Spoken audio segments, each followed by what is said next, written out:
Sejumlah laporan dugaan pelanggaran yang masuk ke Bawaslu terutama yang diduga dilakukan oleh Paslon 02 berakhir dengan menyisakan pertanyaan. Apakah proses dugaan pelanggaran memang telah diproses dengan semestinya atau diduga Bawaslu mulai masuk angin? Apalagi di salah satu paslon ada keluarga orang yang berkuasa saat ini.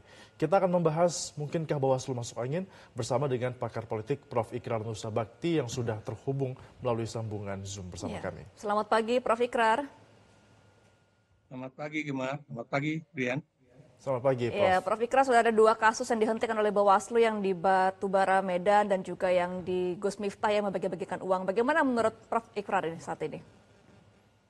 Ya, sebetulnya kalau kita lihat ya, laporan-laporan itu banyak sekali ya. Bukan cuma dua laporan tersebut yang kemudian ada politik. Sepertinya ada politik pengingkaran atau ada politik yang mengatakan bahwa ini nggak benar.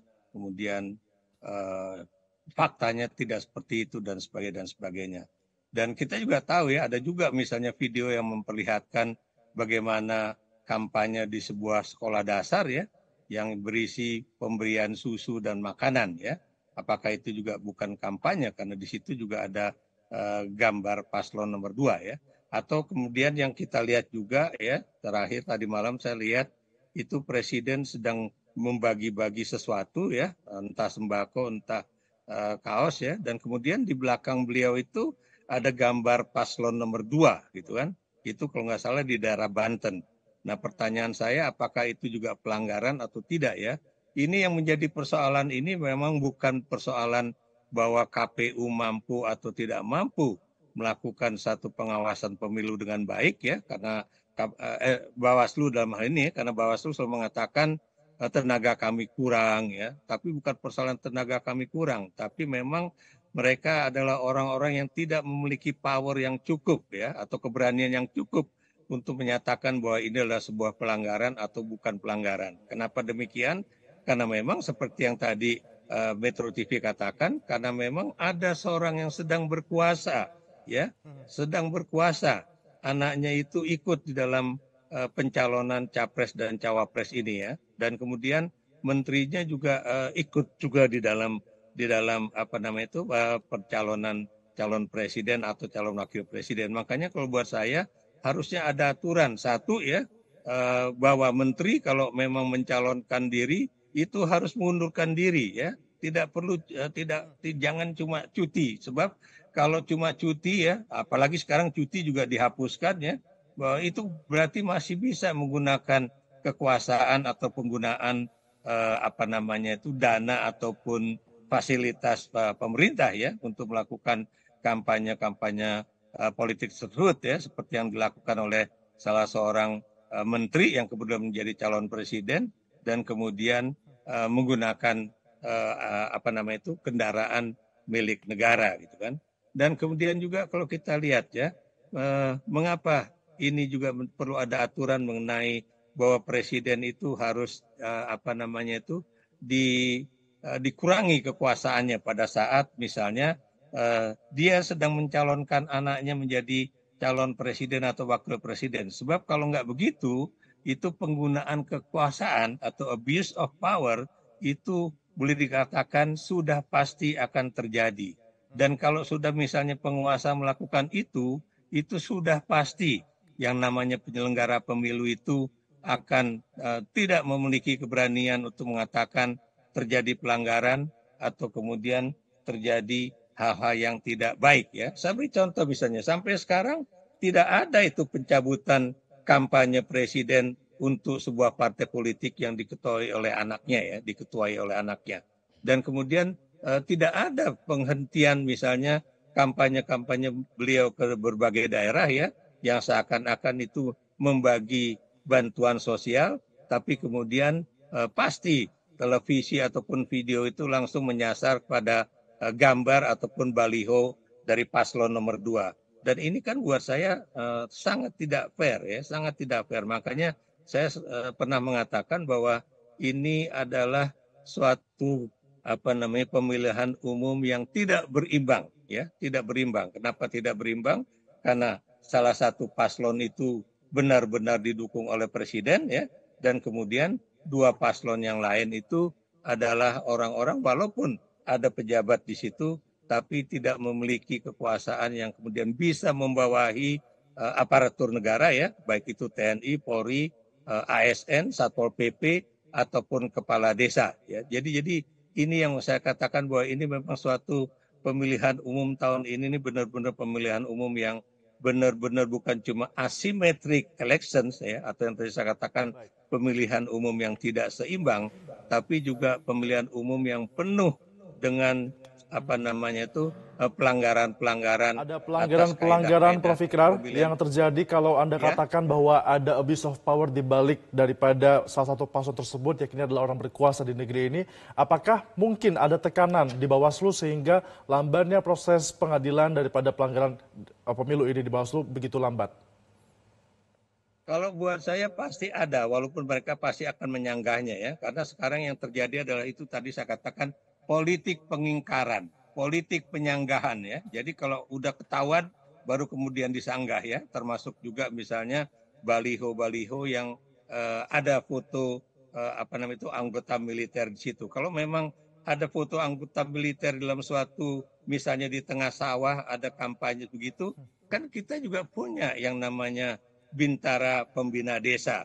Harusnya orang-orang ini bukan kemudian berkampanye untuk paslon nomor 2, tapi harusnya juga ikut mengamankan supaya pemilihan umum itu di berbagai wilayah Indonesia, apakah itu Babinsa ataukah Babin Kamtipmas, itu harusnya sudah bisa melakukan satu tindakan untuk mencegah itu yang namanya baliho-baliho dari salah satu pasangan itu bisa muncul di mana-mana termasuk di tengah sawah.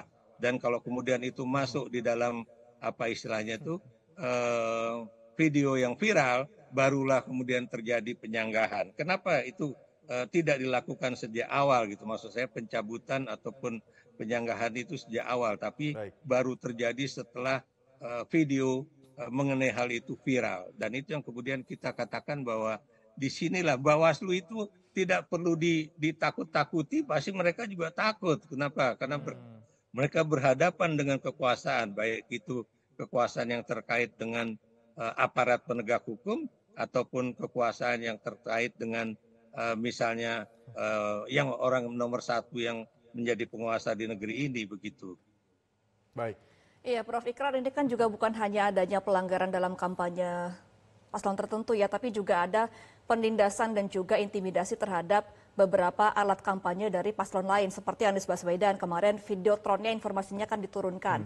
Kemudian juga di daerah Jawa Tengah ini kan sebenarnya bisa dibilang kandangnya PDI Perjuangan, tetapi untuk poster-poster dari 03 sendiri sedikit karena lebih banyak poster 02. Nah, apakah memang ada intimidasi dari beberapa paslon lainnya ini agar tidak menampilkan APK-APK untuk kampanye, dan seperti apa seharusnya penanganan dari Bawaslu untuk menegur paslon-paslon yang mengintimidasi lainnya? Yang jelas ya, kalau saya melihat dari laporan-laporan media televisi ya, termasuk juga Metro TV, itu jelas ya. Saya beri contoh waktu Presiden akan datang ke Bali misalnya ya, waktu mau ke Gianyar ya, itu daerah itu adalah daerah kandang banteng, dan daerah itu adalah daerah tempat Presiden pernah mendapatkan suara terbanyak ya di dalam pemilu 2019 yang lalu. Dan kemudian mengapa? Kemudian gara-gara Presiden mau datang langsung kemudian aparat kepala daerah di situ dan juga Satpol PP dan juga ada polisi dan militer di situ memindahi semua baliho paslon nomor 3 dengan alasan mengganggu mengganggu lingkungan gitu kan, karena Presiden mau datang.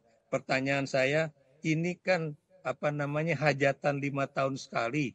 Kalau orang mau masang bendera, orang mau masang baliho, buat saya itulah kebebasan yang kita nikmati 5 tahun sekali. Kemudian kenapa itu dicabuti ya? Termasuk juga misalnya itu ada orang di sebuah RW gitu kan di Jawa Tengah yang saya tonton juga ya, itu kemudian mencabuti. Yang dicabut itu cuma balihonya paslon nomor 3 ya. Ini kan kelewatan, makanya ada masyarakat yang mengatakan ya kalau gitu cabut semuanya dong, termasuk juga misalnya iklan-iklan apapun yang ada di situ cabut. Dan ternyata mereka tidak mencabut, yang dicabut cuma paslon nomor 3. Demikian juga kemarin ya, apa itu namanya itu videotron yang ada di sebuah daerah ya, baru 1 hari dipasang, tiba-tiba hilang. Pertanyaan saya, siapa yang kemudian apa namanya itu menyuruh ya untuk kemudian itu dihilangkan? Itu yang makanya saya katakan ini benar-benar asymmetric election ya, di mana pemilihan umum ini benar-benar tidak seimbang karena ada satu paslon yang adalah anak presiden dan karena itu menyebabkan ya kepala negara dan kepala pemerintahan ini bisa saja baik itu secara verbal ataupun tidak verbal itu kemudian memerintahkan aparat di bawahnya atau aparat di bawahnya itu langsung melakukan itu karena ada ataupun tidak perintah untuk melakukan itu karena memang mereka tampaknya bergerak bersama untuk memenangkan calon nomor 2 ini ya. Ini yang buat saya this is very unfair ya, very unfair. Dan ini mungkin coba terjadi di Republik Indonesia yang kanannya berideologi Pancasila, yang katanya itu apa namanya itu kita menganut suatu sistem demokrasi ya, yang ternyata kita kembali ke suatu situasi di mana politik ketakutan itu mulai merajalela. Kemudian politik pengingkaran itu juga mulai membabi buta dan kemudian juga aparat-aparat itu juga semakin leluasa untuk berbuat apapun karena mereka merasa bahwa ini adalah apa namanya itu perintah ataupun tidak diperintah oleh seorang presiden begitu. Ya, Prof. Ikrar, dengan waktu yang hanya tersisa kurang dari 30 hari lagi menuju ke pencoblosan, apakah Anda yakin Bawaslu ini akan tetap objektif menegakkan keadilan pemilu?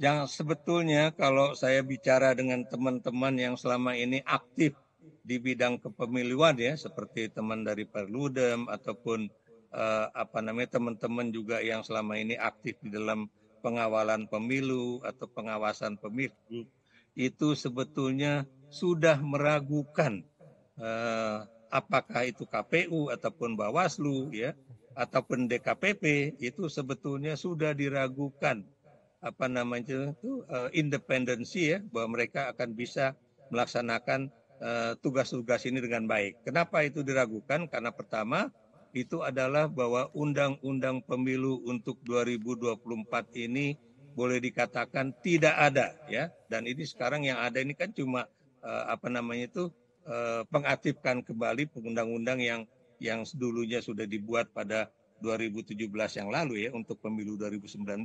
Kemudian juga ya Anda tahu ya ini juga kita harus mempertanyakan nih semuanya itu kan ditentukan oleh parlemen misalnya pemilihan untuk menjadi apa namanya itu anggota KPU, ketua KPU itu kan akan terkait dengan parlemen, terkait juga dengan presiden ya. Dan itu yang kemudian kita harus pertanyakan. Memang niatnya baik supaya ini lebih demokratis, supaya ini wakil rakyat yang memilih. Tapi Anda tahu karena pemilihan ini ditentukan oleh mereka dan ini yang juga menyebabkan ada kedekatan-kedekatan berbagai unsur apakah itu di KPU ataupun di Bawaslu dengan masih ada partai-partai kurang lebih politik 30 yang ada hari di lagi ya parlemen. Prof. Ikrar dalam kampanye dan juga sebelum pencoblosan. Semoga KPU dan Bawaslu ini tidak masuk angin lagi dan bisa segera menegakkan keadilan dan juga kampanye dapat berjalan dengan lancar dan juga adil. Terima kasih Prof. Ikrar Nusa Bakti selaku pakar politik sudah bergabung bersama kami. Selamat kembali beraktivitas Prof. Ikrar.